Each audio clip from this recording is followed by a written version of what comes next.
Hello বন্ধুরা, আজকে আমরা চলে গেছিলাম গোধূলিবেলা ক্যাফেতে। তো ক্যাফেটা কিন্তু বড়বড়িয়ার আগেই অবস্থিত। ক্যাফেটা দেখো কত সুন্দর করে সাজানো, ছবিগুলো তো আমার দারুণ লাগছিল দেখতে। আর চারিদিকটা এত গোছানো যে বলার মতো না। তারপর আর কি নিচ দেখে টেখে এবার টুকটুক করে ওপরের দিকে রওনা দিয়ে দিলাম। দিয়ে আগে যাচ্ছিল, আমি পরে যাচ্ছিলাম। এই ওপর থেকে নিচের ভিউটা ঠিক এরকম। তো হাওয়া কিন্তু প্রচুর ছিল, আর খাবারগুলোর কথা তো বলার মতো না। তো চলো দেখে নি কী কী আমরা খেয়েছিলাম। তো প্রথমেই খেয়ে নিয়েছিলাম ক্রিসপি চিকেন। তো বাবা সার্ভ করছিল।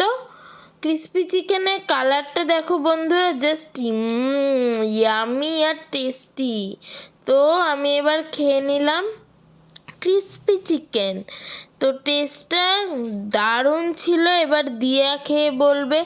দিয়া বল তাড়াতাড়ি। ওরে বাবা, ও বলছে খুব সুন্দর খেতে।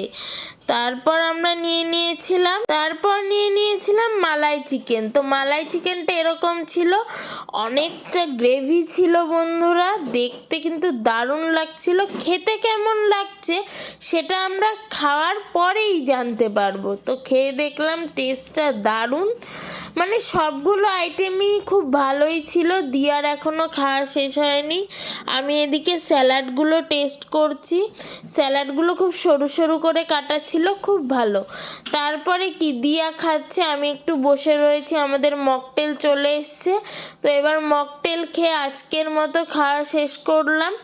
তো মকটেলটার টেস্টটাও কিন্তু খুব দারুণ ছিল। এটা কিন্তু পুদিনা পাতা আর লেবু দিয়ে তৈরি ছিল। তো আজকের মতো টাটা। ভালো লাগলে চ্যানেলটাকে লাইক করে দিও, কমেন্ট করো, শেয়ার করো, আর সাবস্ক্রাইব করতে কিন্তু ভুলো না। আজকের মতো টাটা বন্ধুরা।